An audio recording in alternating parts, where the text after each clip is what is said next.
You're trying to stay informed, right? You want to grasp the complexities behind those headlines flashing across your screen without getting lost in an endless scroll of information. Yeah, it's overwhelming sometimes. Exactly. That's what we're here for. Today, we're diving deep into a period that, well, it really shaped the current global landscape, the lead up to the 2022 Russian invasion of Ukraine. Exactly. We've sifted through a detailed overview, primarily from Wikipedia, that lays out the intricate web of diplomacy, political maneuvering, and military deployments leading to that critical point. It's a lot to unpack. It is. Our mission in this deep dive is to extract the core events, the escalating tensions, and perhaps uncover some surprising details you might have missed.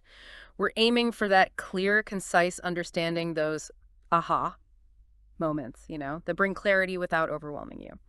Okay, let's unpack this. Right. Well, the history here is foundational, really. Ukraine gained its independence in 1991 with the collapse of the Soviet Union, but its relationship with Russia remained deeply intertwined. Right. And it's easy to overlook a pivotal moment in 1994 when Ukraine made a pretty significant decision. The Budapest Memorandum. Yes, exactly. It gave up its substantial nuclear arsenal in exchange for security assurances from Russia, the UK, and the US. This wasn't just a casual agreement, was it? No, not at all. It was meant to be a formal, legally binding commitment. Major world powers guaranteeing Ukraine's territorial integrity, its security, all in exchange for giving up those nukes. A huge step for Ukraine.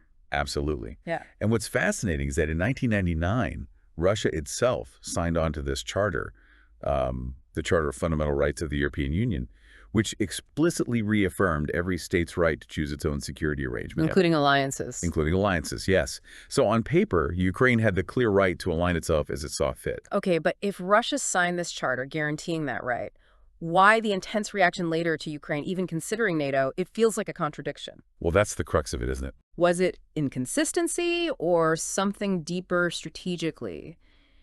It feels like Russia still very much considered Ukraine within its sphere of influence, like that neighbor who insists on giving you advice about your fence line even though you've got the deeds. That's a pretty good analogy, actually. And this underlying tension, it became more pronounced with NATO expansion. Oh, right. The inclusion of former Soviet states like Estonia, Latvia, Lithuania in 2004, that was certainly viewed with deep unease in Moscow. You can imagine. From Russia's viewpoint, each wave of NATO enlargement pushed the alliance's military infrastructure closer to its borders.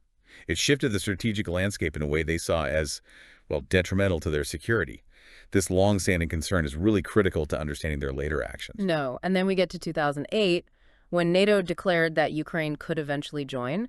Putin called that a hostile act. So this isn't just about historical ties then, is it? Doesn't seem like it. It suggests a fundamental belief within Russia that Ukraine's sovereignty is somehow conditional. Almost a return to a Cold War kind of thinking about satellite states. It really hints at that, yeah. What does this imply about Russia's broader goals in the region? It's almost like Russia was operating under this unspoken Brezhnev doctrine, the idea that Ukraine's sovereignty was limited by Russia's perceived interests. That concept of limited sovereignty is, I think, key to understanding the mindset and Russia's long-term objectives in its near abroad, as they call it. Right. Then the 2014 Euromaidan protests that led to the removal of President Yanukovych, who clearly favored closer ties with Russia, that was a huge turning point. And that felt like a real rupture, didn't it? Because almost immediately The after... annexation of Crimea. Exactly. And then throwing support behind separatists in the Donbas region in eastern Ukraine. Yeah. That's when the ongoing war there really kicked off, leading to these self-proclaimed Donetsk and Luhansk People's Republics. So you see a clear pattern emerging here. Russia, maybe feeling its influence waning, takes increasingly assertive and ultimately aggressive steps to maintain control over its perceived sphere. And Ukraine bears the brunt. This sets the stage for the even more dangerous escalations we'll see later, I suppose. Precisely. And if we fast forward again to 2020, Ukraine's national security strategy explicitly stated its aim for NATO membership. So very clear intention from Ukraine. Very clear. Consistent movement away from Russia's orbit, which Russia, just as clearly, perceived as a direct threat to its core security interests. Okay, so that gives us the long view. But the Wikipedia overview really drills down into specific periods of heightened tension in 2021. Let's start with that first significant buildup from February to April 2021. What stood out to you there? Well, the sheer scale of the Russian military mobilization in March 2021 was deeply concerning. We saw satellite imagery confirming a substantial deployment, armored vehicles, missile systems, other heavy military equipment, all along the Ukrainian border. Yeah. That definitely triggered international alarms about a potential imminent invasion. It did. And while Russia did partially withdraw some troops in May, the crucial detail, as you mentioned, is that a significant amount of military hardware just stayed there. Exactly. It's like starting to pack for a trip, but leaving all your suitcases half full.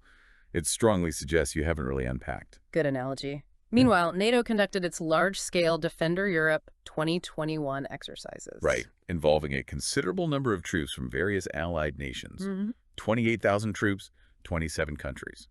Big exercise. So both sides flexing muscles in a way. You could say that. And within that tense period, we also saw some worrying local developments.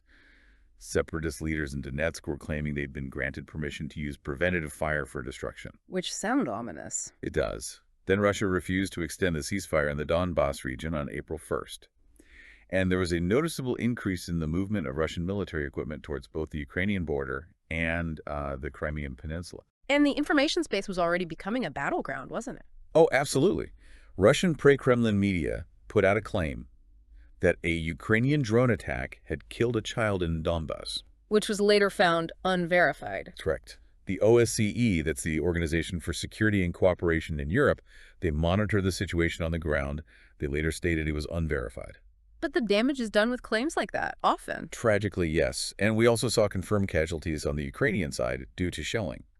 Essential infrastructure, like the water supply in Donbas, faced disruptions because of the fighting. That water issue is critical, isn't it? Especially thinking about Crimea post-2014 and the blocking of the North Crimean Canal. It's a huge point of contention, absolutely. And amidst these ground-level tensions, Russia also moved warships from the Caspian Sea into the Black Sea. Upping the naval presence, too. Further increasing the military presence. Ukraine, understandably, requested an emergency meeting of the OSCE to discuss this buildup. But Russia didn't attend. Russia declined to attend. Their official explanation at the time was that the troop movements were a response to those NATO exercises. It was a classic tit-for-tat situation, or at least presented that way. Each side pointing fingers. Then on the diplomatic front, things also escalated. Yeah, they did. We saw the detention and then expulsion of a Ukrainian consul in St. Petersburg. And Ukraine reciprocated. Followed by a reciprocal expulsion of a Russian diplomat from Kyiv. And the accusations kept flying. Russia alleged Ukrainian special services were plotting terrorist attacks and sabotage in Crimea. Wow. There was even a reported naval incident in the Sea of Azov involving Ukrainian and Russian border guard vessels. So friction points everywhere. Pretty much. Right. And shortly after that, Russia announced the closure of significant parts of the Black Sea for planned military exercises. Which Ukraine condemned. Strongly condemned it as a violation of international navigation rights. All these incidents, they paint a picture of rapidly deteriorating trust, don't they? Absolutely. Distrust, increasing hostility. And the assessment by the U.S. at the time that Russia had concentrated more troops near Ukraine than even during the 2014 annexation of Crimea, that really underscores the gravity of the situation back in spring 2021. And even though Russia announced the end of those exercises and said troops would return to base by May 1st, the equipment issue remained. A substantial amount stayed near the border. By May 2021, U.S. intelligence estimated over 80,000 Russian troops were still in the vicinity. So the immediate threat might have seemed to recede slightly, but the underlying tension, it certainly hadn't gone away. Not at all. Which leads us to the renewal of tensions kicking off around October 2021 and continuing into February 2022. Right, this next phase. What were the key new elements or shifts that you observed during this more intense period? Well, several really significant factors came into play. Firstly, Putin's lengthy essay published back in July 2021. Ah, yes, the One People essay. Yes, exactly. Describing Russians and Ukrainians as essentially one people.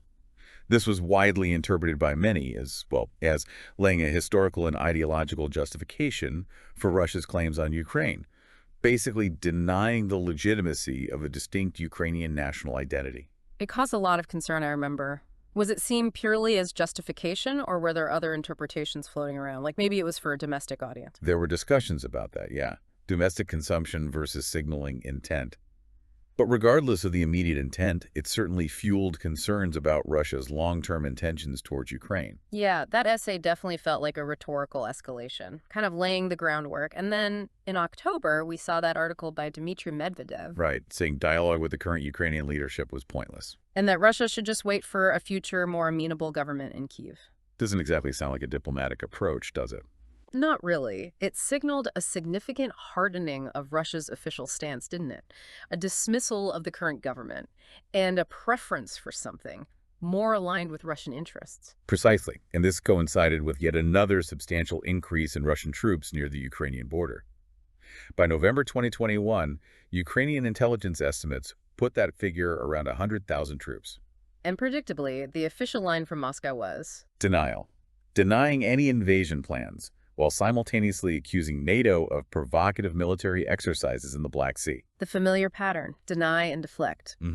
What was particularly concerning during this period, though, was the movement of large Russian military units into Belarus, Ukraine's northern neighbor. Under the guise of joint exercises scheduled for February 2022. Right. But given Belarus's close proximity to Kyiv, The capital. this deployment was viewed by both Ukraine and the U.S. as a potential staging ground for a direct attack on Kyiv.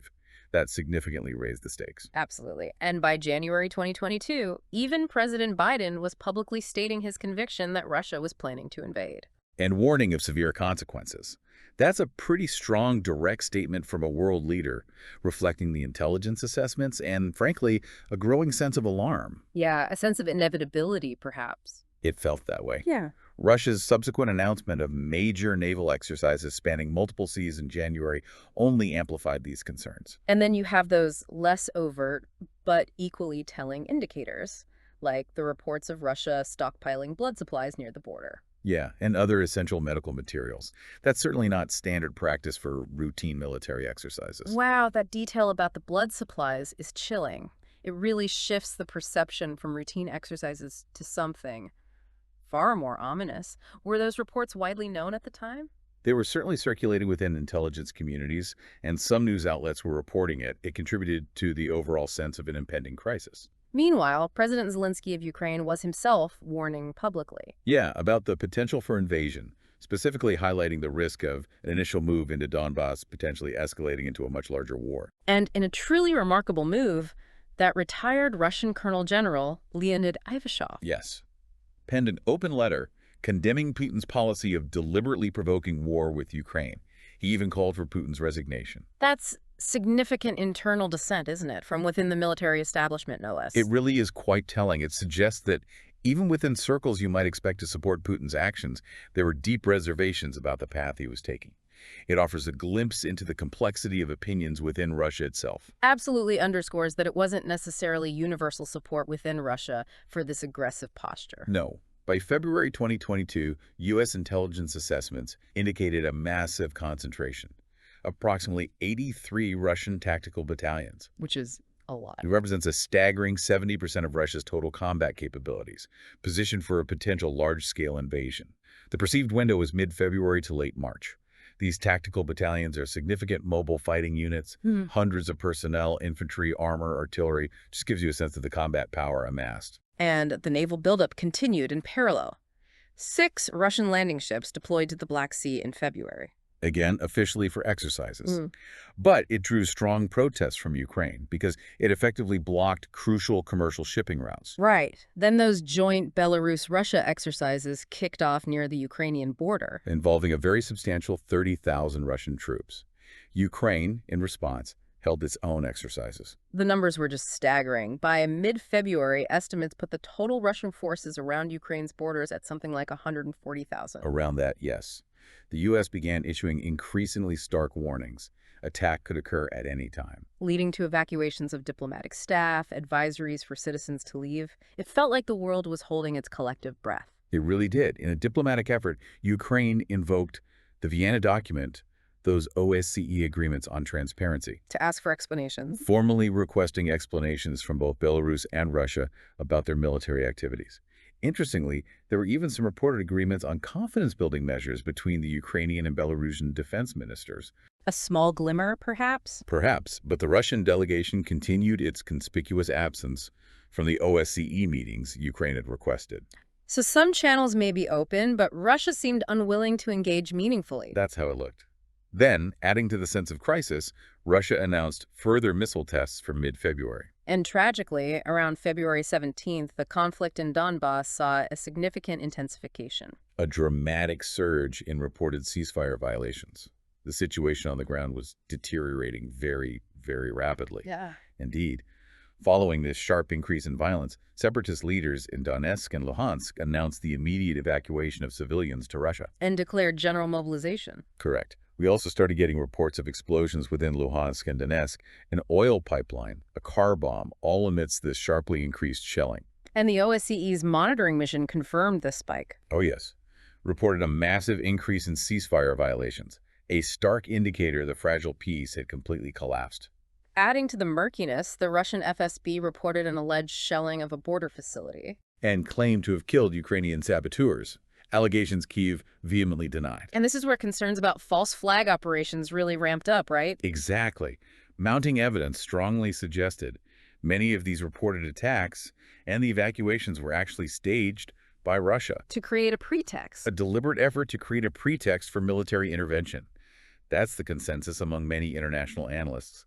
These staged events were likely designed to construct a narrative portraying Ukraine as the aggressor, justifying Russia's impending actions. And we also need to remember the earlier request from the Russian Duma. The State Duma, yes, urging Putin to officially recognize the independence of Donetsk and Luhansk. Which brings us to February 21st, 2022.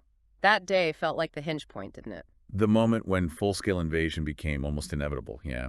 President Putin announced Russia's official recognition of the self-proclaimed Donetsk and Luhansk People's Republics. That recognition was a clear, unequivocal violation of Ukraine's internationally recognized sovereignty. Absolutely.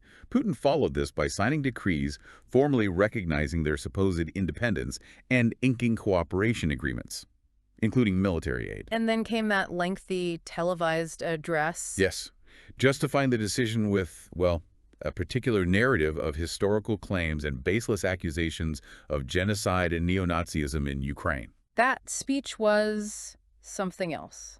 The historical revisionism, the inflammatory accusations, it felt like a very calculated attempt to frame Russia as a protector, a liberator, rather than the aggressor it was about to become. Unsurprisingly, this move was met with swift and widespread international condemnation. Germany halted Nord Stream 2 certification almost immediately. A big economic move. A very significant move. And a whole raft of countries, Australia, Japan, New Zealand, Singapore, South Korea, Switzerland, the UK, targeting individuals, banks, state debt. The potential economic consequences for Russia were starting to look very serious. Then on February 22nd, the Russian Federation Council, the upper house, unanimously granted Putin formal permission to use military force abroad. The final legislative step, essentially. It seems so. Ukraine responded immediately, ordering the conscription of reservists, then declaring a nationwide state of emergency and initiating general mobilization. Preparing for the worst. There were even reports of Russia beginning to evacuate its embassy staff from Kyiv, a clear sign.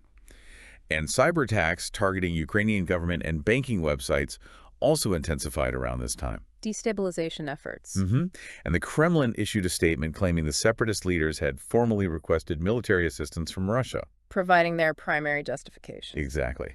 Which leads us to that very late-night emergency meeting of the UN Security Council on February 23rd. A truly surreal and tense moment. The world watching, waiting. Seemingly powerless, while the drums of war beat louder and louder. And then, on February 24th, the almost unthinkable became reality. President Putin announced the launch of a special military operation. With the stated goals of demilitarizing and denazifying Ukraine, the language itself was deeply misleading, a gross misrepresentation of Russia's true intentions. A complete distortion of the reality on the ground. Absolutely. Almost immediately following that announcement, a barrage of missile strikes hit Kyiv and numerous other Ukrainian cities. Followed by the full-scale invasion. From multiple directions, north, east, south.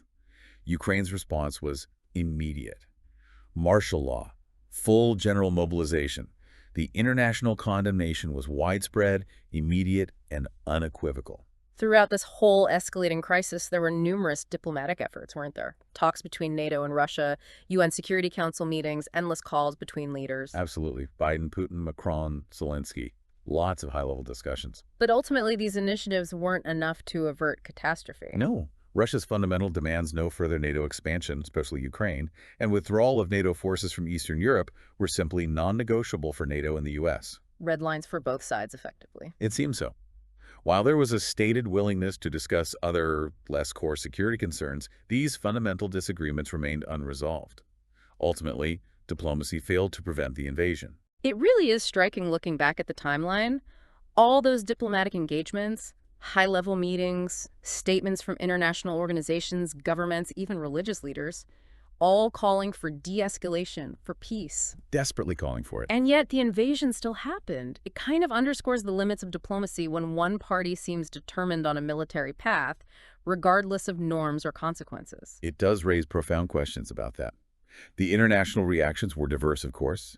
Near universal condemnation, swift and severe sanctions. But also significant financial and military aid to Ukraine. Yes, to help it defend itself. Yes. And a remarkable outpouring of support from civil society groups, individuals across the globe, calling for peace. So to summarize this critical period, we have this long, complex history, Ukraine's independence versus Russia's claims of influence. Right. Then the big military buildups in 2021 that never fully dissipated. Followed by the even more massive deployment in late 2021, early 2022. We saw the disturbing use of false flag operations, seemingly designed to create that pretext for war. Then the formal recognition of the separatist regions by Russia, a hugely consequential step. And finally, the tragic, full-scale military assault launched in February 2022.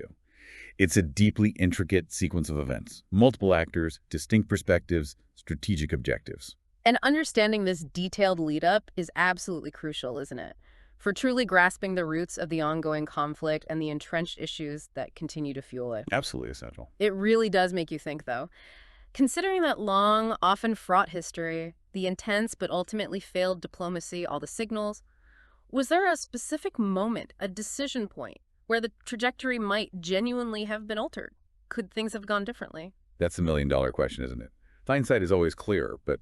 And what do these events ultimately tell us about the enduring fragility of international security today and the challenges diplomacy faces when dealing with these deeply held national interests and conflicting worldviews? It's definitely a lot to consider and to reflect on beyond just the daily headlines.